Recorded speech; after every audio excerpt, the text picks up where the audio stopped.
Welcome to the Strategic Management Accounting course, where we teach the value-adding steps and processes necessary to execute strategy. Whether you are just starting up or looking to grow your business, then this course is for you. With your host, Dr. Neil O'Connor.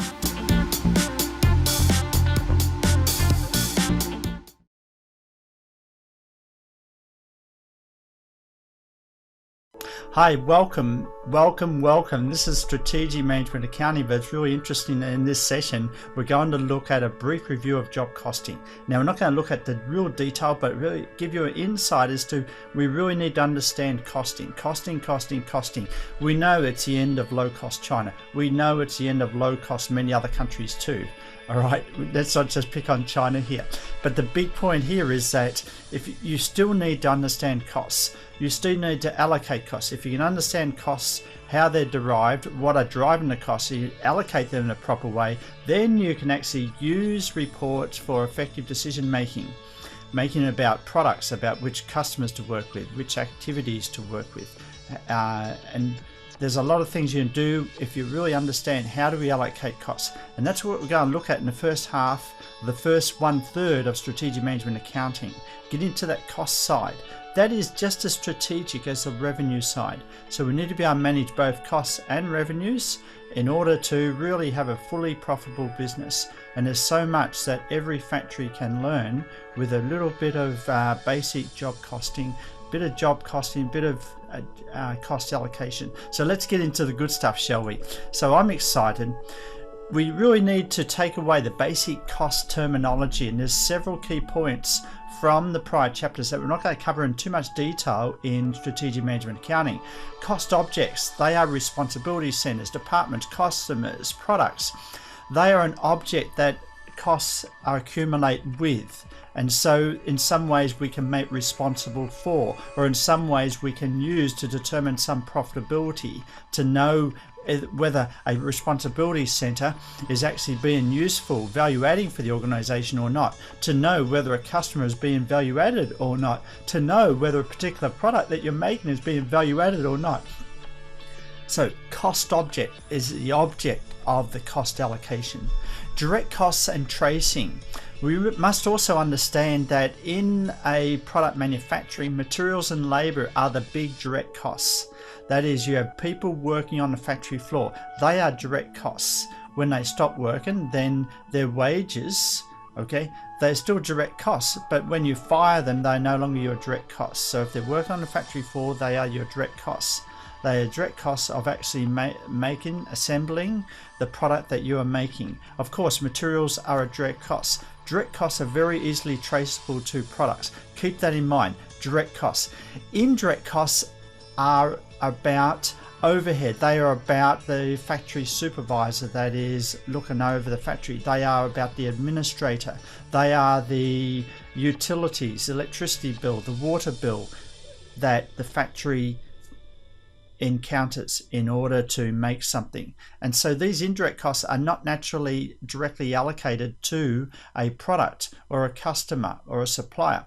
These indirect costs need to be allocated through a particular decision that you make, an allocation method. And what we're going to go through in more detail in this semester is the activity-based costing allocation method, which actually fine-tunes the actual causality of using overhead and actually making a product. Under basic job costing, we do a basic allocation based on machine hours, based on square foot of factory space, or some other plant-wide method. And as products increasingly use more indirect costs in their manufacture, for example, design costs, for example, the tooling manufacturing costs, these indirect costs become much more greater portion of the total product cost, and so therefore the allocation of these costs to different products, if you're making multiple products, become even more and more important. So keep that in mind. There are direct costs, very, very easy materials and the direct labor that you employ on the factory floor, and then you've got the indirect costs, overhead, that are increasing over time as products become more sophisticated. So we need a cost pool. That's a logical grouping of any cost objects, like a bundle of products, like a particular customer segment that we may allocate costs to. And we have a cost allocation base. That is the cost driver that is used, the basis upon which to build a systematic method of distributing indirect costs. As I mentioned, machine hours is a really good cost allocation base. As you run the machine for longer, then you get to allocate the same portion of overhead over a greater range of products. That's why a lot of factories in Shenzhen, just across the border in China, like to run double shift. Foxconn, for example, making iPhones, they like to run double shifts. So therefore the factory costs, the buildings, the electricity, the water, the machine investment can be allocated over double the range of products that are produced. You can see that. So therefore the individual overhead per unit is actually smaller per product, and therefore you can make a greater margin per product when you sell. So keep this in mind. We've got the cost pool, that's a logically grouping of related cost objects, and then we've got a cost allocation base. So we use machine hours. Do we use square foot space of the factory? Do we use machine investment, or do we use material costs? For example, in the jewelry industry, you may allocate more costs to gold bracelets than you do silver bracelets. Why? Because the gold is worth more, and that's an example of allocating on material costs. So there you have it. These are really big points that you need to understand with cost terminology. We've got cost objects, we've got direct costs and tracing, we've got indirect costs, we've got the cost pool and the cost allocation base. So we'll see you in the next session where we actually go through an actual job costing example to understand how allocation of costs can actually improve the accuracy of your decision making. One more thing we need to understand here is that there's basic job costing and there's process costing. And so for the most part, most students get exposed to, when you're working for a company, to job costing. And especially as service industries expand, generally the service isn't the same for every customer, and so that is costed per job. When you work for an accounting firm, you are doing job costing. You work so many hours on a client, then you bill the client for those hours used. That is job costing. That's what I mean by job costing. That is allocating to a job, and the job is the cost object. Where, and this is specifically important, where jobs are different. Under process costing, we have similar products. For example, oil refining, orange juice, soda pop. These are similar products. Basically, you're making a liquid. You're making a liquid product. So therefore, you can actually use process costing to allocate materials, labor and overhead to work out the actual cost per litre, the cost per gallon, okay, or the cost per pint, or the cost per however you measure these things. So understand that there are two different costing systems, job costing and process costing. When we move to a more advanced stage of costing, that activity-based costing, we're really focusing on job costing, not process costing, for the allocation of activities that actually cause costs to occur. We can have a look at different cost systems that are illustrated under job costing and process costing. And you can see that, as I mentioned, in the service sector, a huge area sector of many economies around the world now. And so audit engagements, consulting engagements, IT engagements, merchandising sector, that is retail stores, sales promotions, and you've got examples here of LL Bean or Walmart, great. Manufacturing sector, assembly of individual aircrafts at Boeing, construction of ships at Litton Industries. These are jobs. You might think that all Boeing aircraft are the same. Well, to some extent, but they are individually customized to different airlines, because so some airlines now in the Boeing 777 will have 10 chairs across. It's very, very not much room, whereas originally the original configuration was 333, but now some airlines are going 343, just like 747, but they squeeze it into a 777 airframe. That's customizing the job for a particular customer, so that's still job costing. Under process costing, we can see that some of the bank activities, postal delivery, grain dealing, that is the primary produce, where every grain is basically the same, so you're just selling the grain by the ton, or dried fruit, you're selling the fruit by the ton. All right, or we got oil refining by Shell, oil beverage production by PepsiCo, where you're just selling liquid, and basically it's by the litre or by the gallon, depending on which country that you're in. So we have actual costing and we have normal costing. This is really interesting. This part here, students don't always get, because they're thinking, oh, we should do actual costing, actual. That's the only way we're going to have a accurate version of the cost when we wait for the actual cost to occur. And then we can allocate the actual cost to the product, and Bob's your uncle, we can work out the exact profit. Great. But the problem is you have to tell the customer a price before the customer buys. And ideally, in your profit planning, in your strategic plan, you need to have some idea of a profit margin. And so actual costing will not be able to give you that profit margin. Why? Because you have not sold the product yet.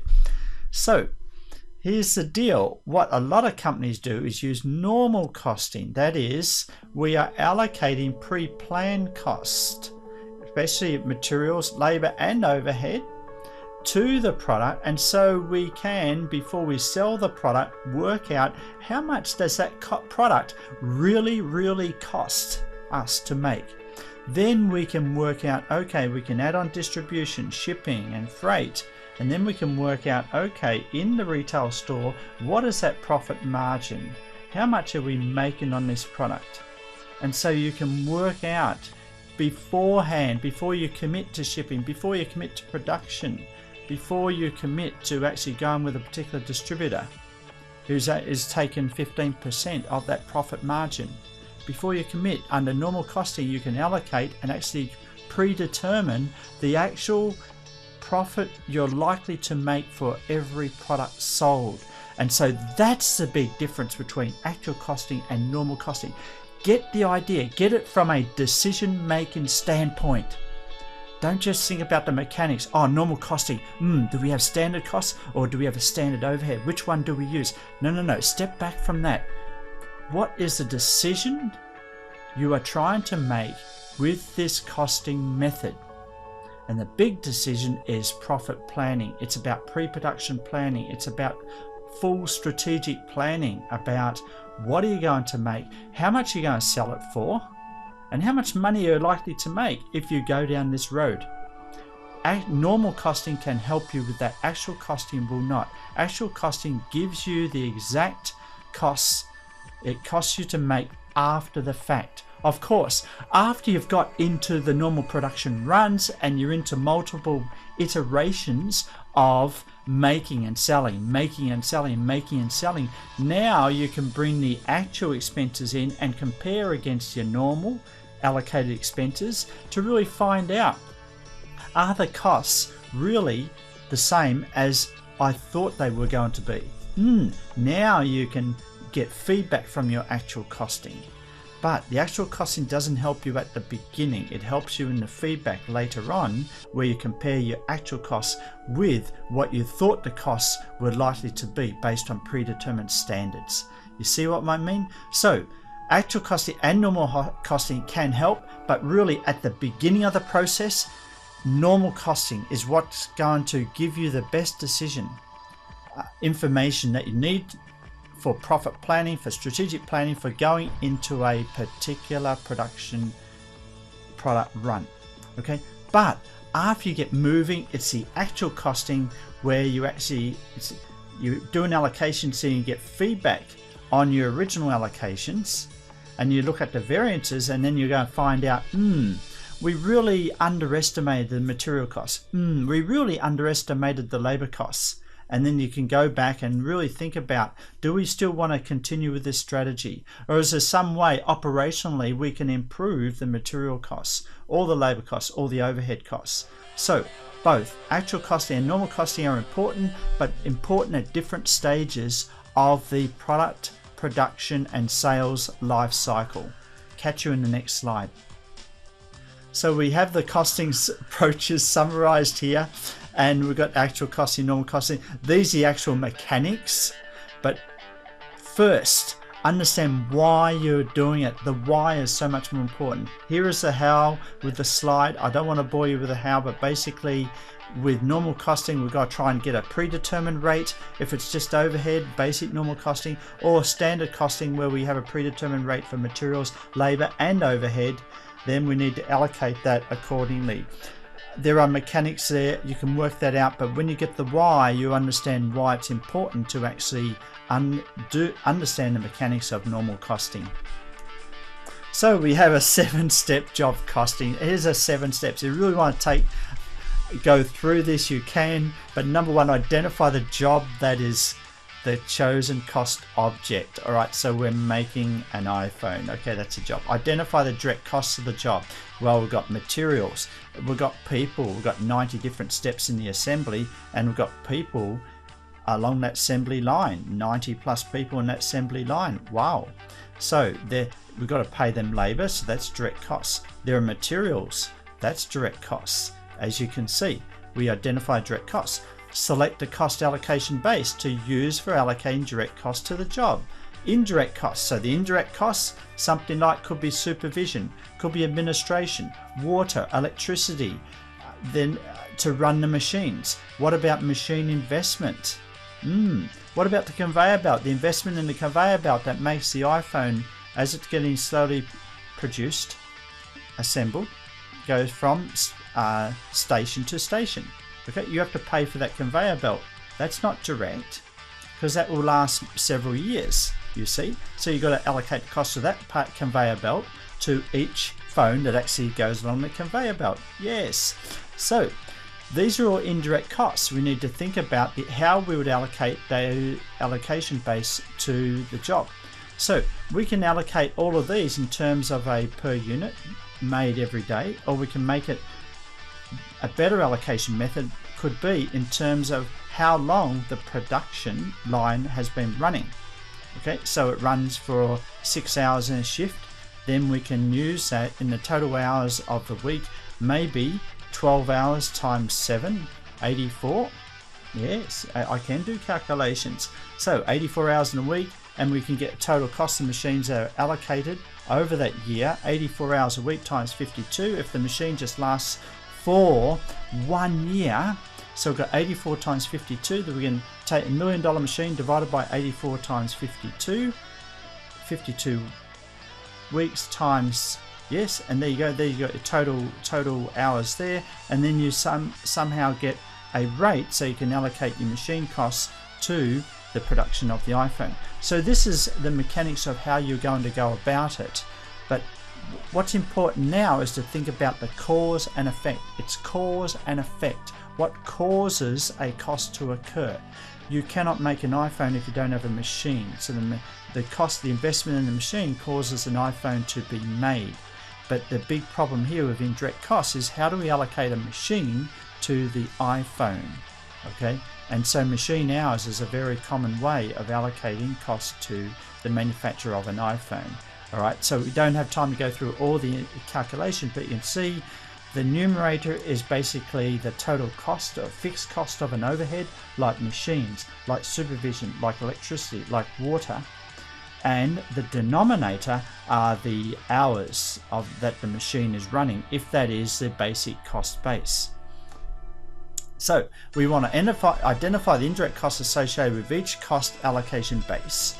Then we can compute a rate per unit for each cost allocation base used to allocate indirect costs to a job, compute the indirect costs allocated to a job, and then we can compute the total cost of the job by allocating all indirect costs assigned to a job. So there are a lot of steps here, but the most tricky part is deciding what is your allocation base, because once you've decided that, you can put everything else into a spreadsheet and do the allocation of the costs to the job. And so we have a sample job cost document here. I won't bore you with the detail, but here we've got direct materials, direct manufacturing labor, and manufacturing overhead, and we have the total cost of the job. As you can see, for a particular customer, there is different quantity of different parts being used. There are different hours of different employees being used, and there's an allocation base for manufacturing overhead. And we're using the allocation base. What is it? Direct manufacturing labor hours. That is the case in this case. Like I said, we could be using machine hours, we could be using factory space, Or we could be using materials costs. They are common bases that are used to allocate indirect costs to particular jobs. And so we can have the job costs here. The total cost of the job is $3,960. The big point to note here is, how did we allocate overhead? Have a look at that. We have a cost pool category that is a pool where we actually accumulated all of the manufacturing costs. We have an allocation base. We made a decision that's going to be direct manufacturing labor hours, number 2. Then we find that the manufacturing hours for a particular job is 88 hours. So now we multiply the 88 by the 45. Where did the 45 come from? That is basically the cost pool category. Cost pool category, that is all of the costs accumulated under manufacturing divided by the direct manufacturing labor hours for a particular period. Maybe it's for 1 year. And so we get an allocation base rate of $45. And so a job runs for 88 hours. So we multiply that by 45, and then we're allocating $3,960 to that job. And that is the most tricky part of job costing, working out the allocation base and then allocating it to the particular job, finding out how much of the allocation base did the job use. We have various job source documents to find out where does the cost come from. These are material costs source documents. And then there we have the job costing overview. And as I said, we're allocating a total of 27,000 direct manufacturing hours as the denominator. And we've got all these costs of $1.215 million. We divided by that 27,000 and we get that $45 per unit. And then we use that to allocate that to particular jobs based on how much actual manufacturing hours a particular job used. And so we have the flow of costs where you're purchasing materials, you've got your overhead, they are traced. The direct materials and labor are traced to a particular cost object in the work in process inventory. The actual manufacturing overhead is actually allocated into work in process inventory and then it's converted into finished goods inventory, and then when sales occur it goes in the cost of goods sold. These are your basic debits and credits that go through your balance sheet and into your income statement. We're not going to go into that detail in this semester, but just keep in mind that there's all these mechanics in the background that allow us to put what we see in the factory into your balance sheet in the financial statements and income statements. So that's a wrap for this first part of job costing. I'll come back in a minute where we actually go over a real example to understand why allocating costs can help provide value added to the decision-making process in the organization. So catch you in the next session. Thank you.